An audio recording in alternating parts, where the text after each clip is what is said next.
લોકસભા 2014ની ચૂંટણીમાં ભાજપે સૂત્ર આપ્યું अच्छे दिन आने वाले हैं। તે બાદ વર્ષ 2019માં ફરી એકવાર મોદી સરકાર સૂત્ર સાથે ભાજપે લોકસભાની ચૂંટણી જીતી અને હવે વર્ષ 2024ની ચૂંટણી સામે આવી છે અને આ વખતે ભાજપે સૂત્ર આપ્યું છે મોદીની ગેરંટી 400 કે પાર। નમસ્કાર, આપ જોઈ રહ્યા છો સંદેશ વિશેષ। હું છું આપની સાથે કૃષ્ણા। ભાજપ આ વખતે હેટ્રિક મારવાના લક્ષ્ય સાથે ચૂંટણી મેદાન પર ઉતરી છે અને તે લક્ષ્યની ગર્જના પીએમ મોદીએ સંસદના બંને સત્રમાં કરી દીધી છે। એનડીએ 400 ને પાર થશે અને ભાજપ 370 ને પાર થશે તેવો હુંકાર પીએમ મોદીએ કરી દીધો છે। ત્યારે આ આંકડો પાર કરવા માટે મોદી સરકારને ખાસ વ્યૂહરચના પર કામ કરવું પડશે અને તે જ વ્યૂહરચનામાંથી એક વ્યૂહરચના છે 370ના આંકડાની। કઈ રીતે જોઈશું આ રિપોર્ટમાં। और अब की बार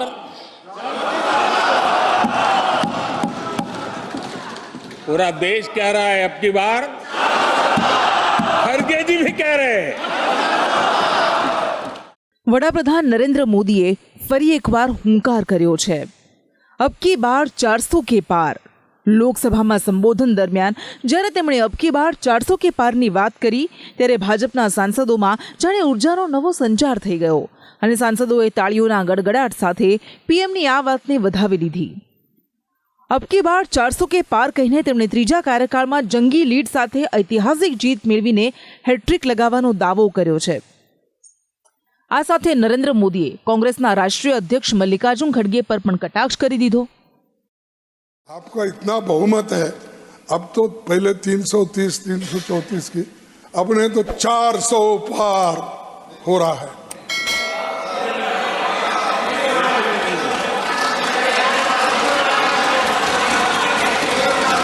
अरे 400 अरे तुम सुन के आओ सर, मेरा दावा है ये लोग ठहर के सुन के आने दो सब। अब हमारी सरकार का तीसरा कार्यकाल भी बहुत दूर नहीं है। ज्यादा से ज्यादा 100-125 दिन बाकी है और अब की बार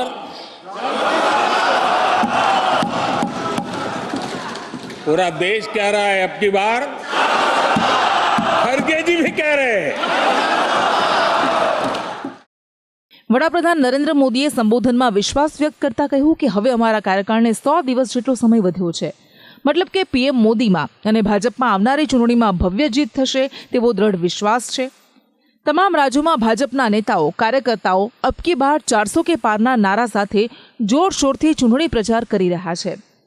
લોકસભા 2024ની ચૂંટણીમાં એનડીએ 400 ને પાર તો ભાજપ 370 ને પાર જશે તેવા વિશ્વાસ સાથે સત્તાધારી પક્ષ ચૂંટણી मैदान पर लड़वा માટે ઉતર્યો છે।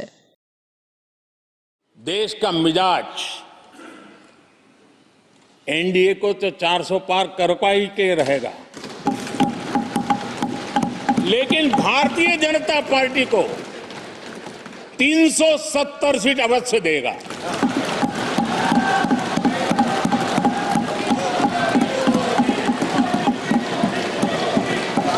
बीजेपी को 370 सीट और एनडीए को 400 पार। ભાજપ સંગઠિત એનડીએ આવનારી લોકસભા 2024ની ચૂંટણીમાં ભવ્ય જીત મેળવશે તે દાવો વડાપ્રધાન નરેન્દ્ર મોદીનો હવાઈ દાવો નથી। આ દાવા પાછળ સત્તાપક્ષ તરફ જોવા મળી રહેલી લહેર જવાબદાર છે। એનડીએ ભાજપ 400 બેઠક મેળવશે, જેમાં 370 તો ભાજપની જ હશે તેવો દાવો કરવામાં આવ્યો છે। મતલબ કે આવનારી ચૂંટણીના પરિણામમાં સત્તાધારી પક્ષે જે બેઠકો મેળવવાનું આકલન કર્યું છે અને તે સાચું સાબિત થાય તો વિપક્ષ એટલે કે ઇન્ડી ગઠબંધન અને તેના સિવાયની તમામ પાર્ટીઓ 140 થી 150 બેઠકોમાં જ સમેટાઈ જાય। અબ કી બાર 400 કે પાર આ વાતને વડાપ્રધાન નરેન્દ્ર મોદી પોતાની ગેરંટી ગણાવી રહ્યા છે। આ દાવો માત્ર ભાષણ સુધી સીમિત નથી, પરંતુ એક લક્ષ્યાંક છે। આવનારા સમયમાં મોદી કી ગેરંટી 400 કે પાર આ સૂત્ર સાથે ભાજપ ચૂંટણી પ્રચારના જંગ પર ઉતરવાની છે। જમ્મુ કાશ્મીરમાં કલમ 370 હટાવી રામ મંદિરનું નિર્માણ, વિશ્વમાં 3જા નંબરનું અર્થતંત્ર ભારતને બનાવવાનો પીએમ મોદીનું લક્ષ્યાંક, આ સહિતના અનેક મુદ્દાઓએ સત્તાપક્ષ તરફથી લહેર ઊભી કરી છે। આ બધા જ પરિબળોને કારણે પીએમ મોદીથી લઈને ભાજપના કાર્યકર્તાઓમાં 400થી વધુ બેઠકો મળશે તેવો વિશ્વાસ જોવા મળી રહ્યો છે. લોકસભા બાદ રાજ્યસભામાં પણ પીએમ મોદીએ હુંકાર કર્યો હતો. તેમણે કહ્યું કે અમારી સરકારનો ત્રીજો કાર્યકાળ હવે વધુ દૂર નથી. વધુમાં તેમણે કહ્યું કે મોદી 3.0 વિકસિત ભારતના સંકલ્પના પાયાને વધુ મજબૂત કરશે. सरकार का तीसरा टर्म दूर नहीं है.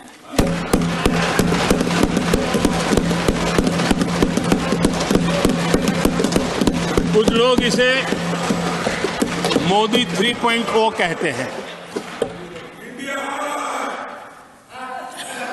मोदी 3.0 विकसित भारत की नींव को मजबूत करने के लिए पूरी शक्ति लगा देंगे.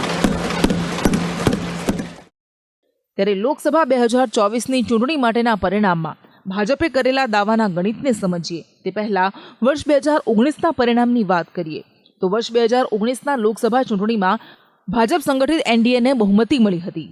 મતલબ કે એનડીએને 354 તો ભાજપને 303 બેઠક પર જીત મળી હતી. આ ચૂંટણીમાં યુપીએ 91 બેઠક મેળવી શક્યું હતું અને કોંગ્રેસની 52 બેઠકો પર જીત થઈ હતી. બહુમતી માટે 282 બેઠકનો આંકડો ભાજપે પાર કરી દીધો. હવે વર્ષ 2024ની લોકસભા ચૂંટણીનું બ્યુગલ ફૂંકાઈ ગયું છે.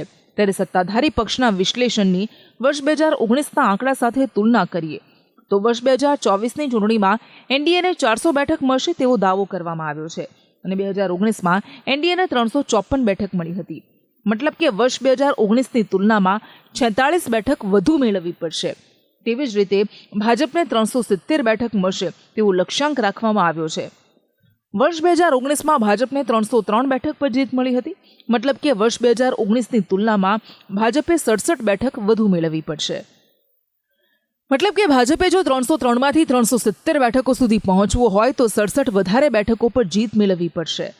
સત્તાધારી પક્ષના 400 બેઠક પર જીતના દાવાને વિપક્ષ હવાઈ દાવો ગણાવી રહ્યો છે અને કહે છે કે માત્ર 100 બેઠક જ આવશે. તો સામે વડાપ્રધાન નરેન્દ્ર મોદીએ કોંગ્રેસ પર પલટવાર કર્યો છે.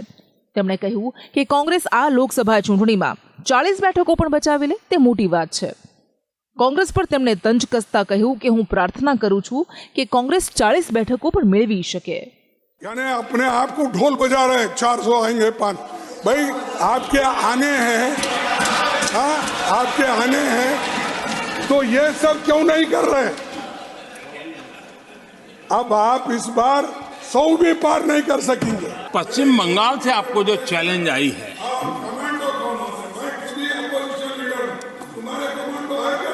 और पश्चिम बंगाल से चैलेंज आई है कि कांग्रेस 40 पार नहीं कर पाएगी. 40 पार नहीं कर पाएगी. मैं प्रार्थना करता हूं कि आप 40 बचा पाए. રાહુલ ગાંધીનું નામ લીધા વિના વડાપ્રધાન નરેન્દ્ર મોદી રાજ્યસભામાં કોંગ્રેસ પર આકરા પ્રહાર કરતા જોવા મળ્યા. તેમણે રાહુલ ગાંધીની તુલના એવા સ્ટાર્ટઅપ સાથે કરી જે કદી સ્ટાર્ટ નથી થઈ શક્યું. इन लोगों की मर्यादा इतनी है, अब इन्होंने अपने युवराज को एक स्टार्टअप बना करके दिया है. अब वो नॉन स्टार्टर है.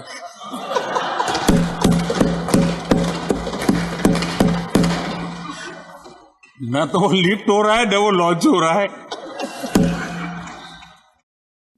લોકસભા અને રાજ્યસભા બંને સદનમાં ભાજપનો 400 બેઠક પર જીતવા માટેનો આત્મવિશ્વાસ જોવા મળ્યો છે.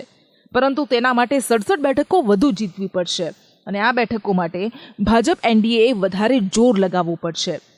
આ બેઠકોમાં જીત મેળવવા માટે ભાજપનું હવે વધારે ફોકસ દક્ષિણ ભારત પર છે.